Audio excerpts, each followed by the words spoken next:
Hi, and welcome to Art by Konu. I'm Stephanie, and today I'm bringing you a tutorial on the Stephanie mask. The Stephanie mask is a mask I designed and created at the beginning of the pandemic in 2020. It was officially a bestseller on Etsy for 2 months, and now I'm going to teach you how to make one of your own.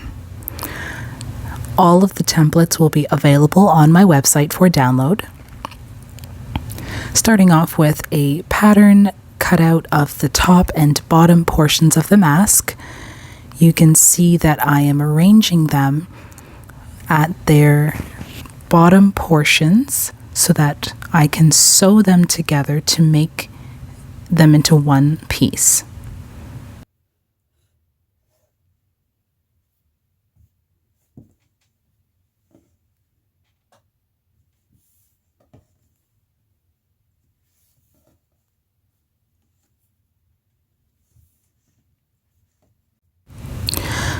I take the time to arrange the pieces together in a pile so that when I'm grabbing 2 pieces at a time, I can easily feed them through the machine and sew them together quite quickly rather than having to stop and just start the machine to arrange the pieces as I go.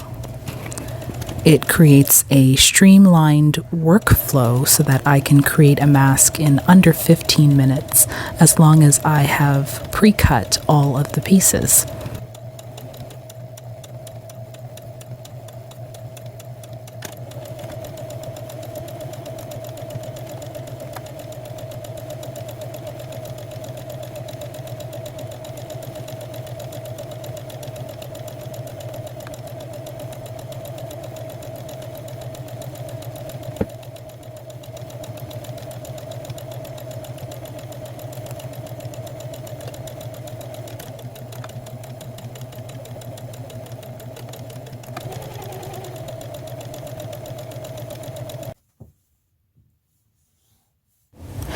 Once the top and bottom parts of this side of the mask are sewn together, you can see that I can open it up, but they are all still connected by the thread from the machine. So I just give those all a quick snip to separate them, and I will run them all under the iron to flatten out the seam and make the later steps of the construction of the Stephanie mask a lot easier. Good advice was once given to me as a seamstress that you should always press or iron your sewing as you go. Not only does it make sewing easier when everything is pressed flat, but rumor has it that it also allows the thread to set deep within the fibers of whatever you have sewed. So it's almost like a glue that is now more set in and less likely to come apart. I don't really know how true that is, but I always find that whenever I use a iron and press the pieces of my pattern before going on to the next steps, that sewing is easier. It's easier to match up sleeves, notches, make darts. The whole process is a lot easier by having it pressed flat. Now I'm starting with the other side of the mask, which will be made from a black fabric. I wanted to give this particular mask a little bit of a fashion design. So instead of making it all one color, like all black or all white, I made it into a diamond pattern by having one side white and one side black. Right now, what I'm doing is the same step as with the white side of the mask, arranging the top and bottom together, except making sure that now I'm inverting the pattern so that the left side of the mask can be sewn properly. you'll see that when making a mask that has a bit more of a fitted design, you have to account for the fact that there will be a left side and a right side. So if you do two patterns for either side of the face that are opposite, you might find that your seam now is on the outside where you would want it to be hidden. You'll see what I mean in the later steps, but any seamstress knows there's a right side and there's a wrong side when sewing things together. So be aware of your right side and your wrong side when creating the left and right side of the Stephanie mask.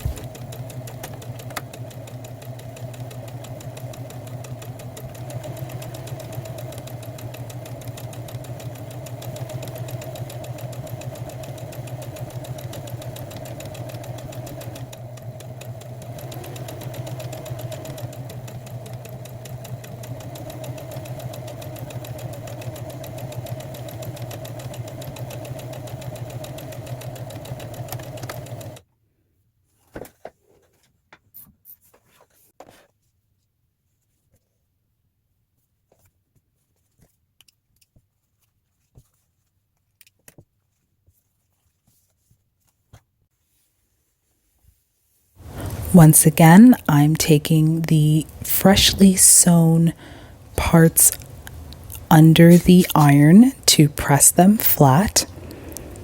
Now, I've had a lot of questions as to whether it's important as to which side, top or bottom, the seam gets pressed toward. As you can see in the video, I'm pressing the seam upward. And mainly that's out of habit. It's not necessary to only stick to pressing things to one side, since this is a reversible mask and you won't see any part of this seam once the mask is completely constructed. This is where things start to get interesting and fun. Now you're going to take the two completed left and right sides of the mask together and line them up so that the curvature of each front portion is lined up, as you can see in the video. When you do this, depending on the type of material you're working with, it's definitely a benefit to use straight pins. Sewing pins really help you in the moment to keep your patterns in check so that you don't get too much sliding or too much movement before putting it under the machine to sew it together. As you can see, I'm just using my pins to attach the two pieces and to keep them firmly in place before I put them under the machine. As you can see, there's a white side and there's a black side.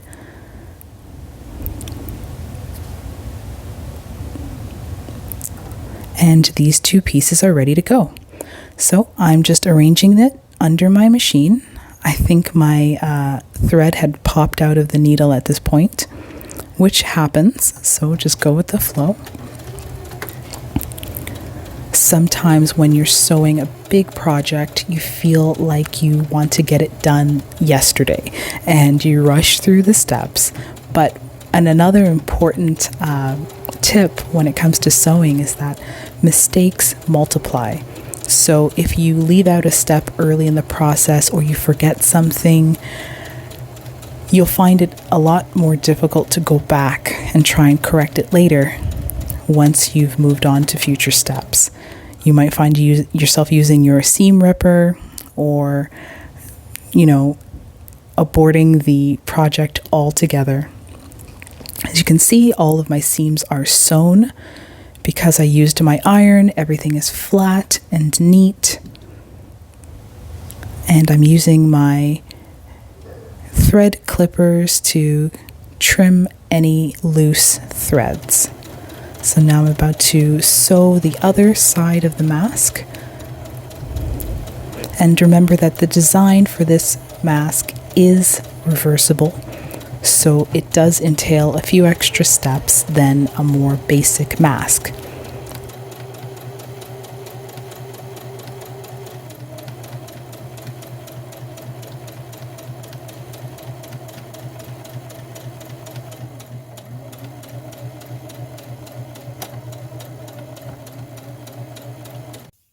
Okay, now that you have those two pieces sewn neatly, it's time to get to the final parts of the construction of your Stephanie mask.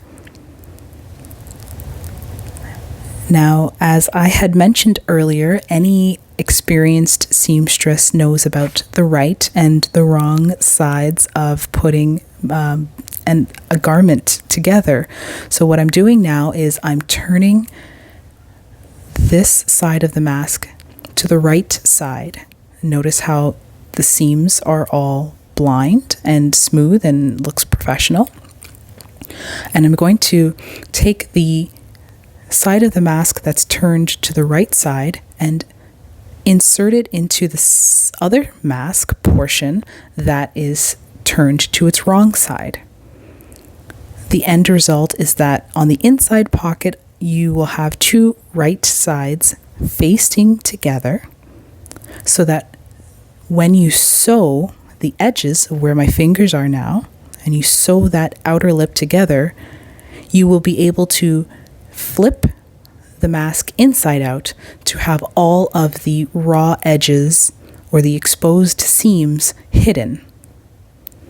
So just take care at this part to line up all of your raw edges and try your best to match the seams on the top and bottom. This is important because since in my case the two colors of the fabric are different, you'll really notice if the seams don't line up. It'll look more like a kaleidoscope rather than a checkerboard. Another important thing at this part is right here at the corners of the mask, you should indicate to yourself by pinning that you don't want to sew beyond that line. You will be omitting sewing in that specific area because you want to leave that part open so that you can use it to turn the entire mask inside out after the top and bottom portions have been sewn shut. This is really important because if you do accidentally sew those corners closed, it will become difficult or nearly impossible to turn the garment inside out and also to attach your elastics for where your ears will hold the mask onto your face.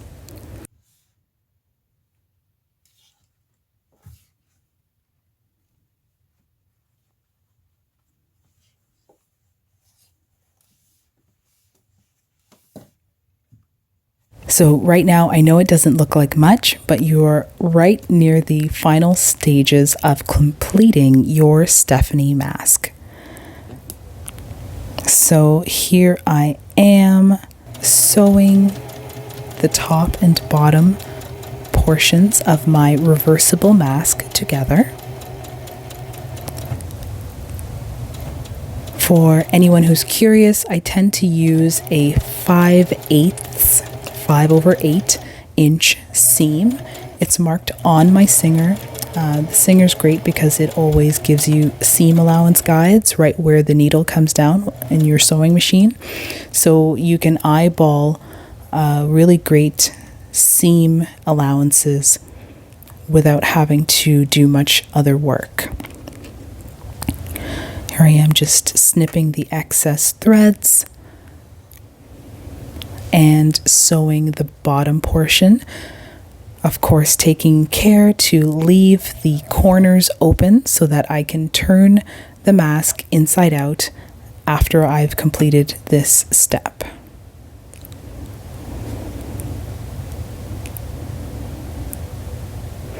As a seamstress, I always feel like I have to complete my projects really quickly, especially since becoming a mom, because I never know how much time I'll be able to devote to a project before time runs out.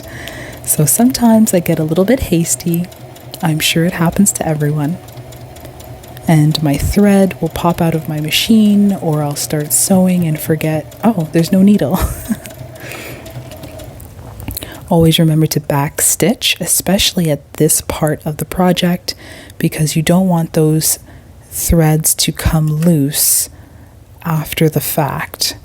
Whenever you're designing something that's reversible, you want to make sure that the inside seams are sturdy, because it's a little bit tricky to repair something that's been made with invisible seams, because it requires pretty much deconstructing the entire thing just to re-sew those parts.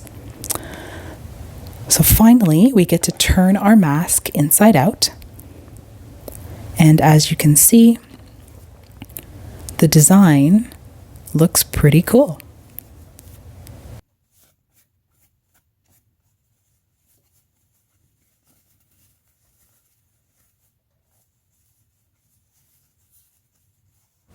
Now that I have finished sewing and turning the mask, it's ready to be run once again underneath the iron to make sure that the seams are flat, and also to make the final step of attaching the elastics even easier. I like to add this extra step of pressing the mask, because when attaching the elastics, it really helps to have kind of like, as you'll see, a lip created so that the elastic can just be inserted and sewn shut within the garment. So as you can see, I'm just using my fingers to pop in the corners so that you don't see any raw edges, kind of like an envelope. And I'll press that flat so that when it's time to insert the elastic, all I have to do is just pin it in place, because the iron has already done the work to secure the shape that I want for the Stephanie mask.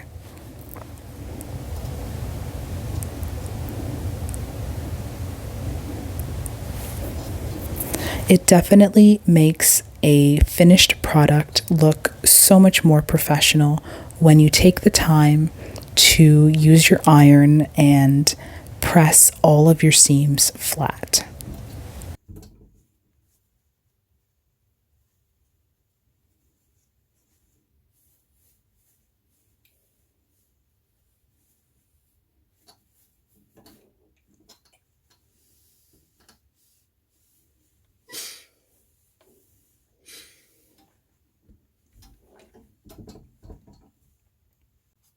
This is the final stage of our construction of the Stephanie mask. Right now I am inserting the elastics into the corner pockets, and this was actually recorded right in the middle of March, where elastics were in short supply.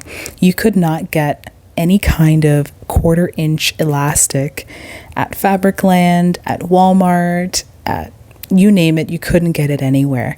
They were in such short supply because if you remember, at the outset of the pandemic, nobody had any masks. So people were scrambling to make their own protective equipment, and elastic was totally sold out. So if you look closely, you can actually see that the elastic I'm attaching to this mask was some kind of old lingerie elastic that I had lying around. So it's very basic, but when you are designing and creating your own Stephanie mask, I'm sure that the supplies will be plentiful, and you will be able to use 1/4 inch thick white or black elastic. I like to cut my elastics at 7 inches long. I like to cut it that length because it allows for a snug fit. But when you're designing your own, you can make the elastics any length you want. I've even heard of some people using fabric ties with this design instead of using the elastics. Sometimes the fabric ties are a little bit easier on the head and for your ears. So here I am just securing the elastic in place underneath the lip so that it's a blind stitch, and you just only see the elastic coming out of the side. There's no seams, and it's fully reversible for a very clean look.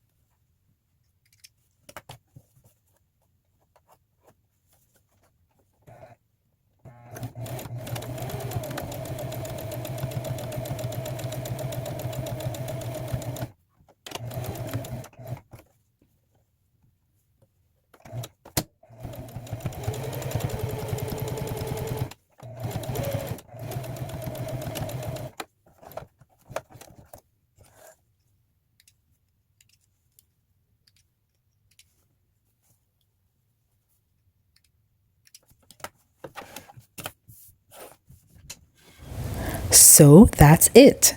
Now you know how to make your own Stephanie mask. You can make this mask with any material that you want. Fashion materials are great. I definitely recommend using a cotton or polyester variant. Please be safe out there.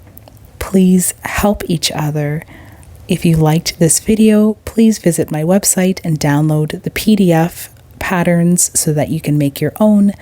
Please like and please subscribe to the video, and thank you so much for watching.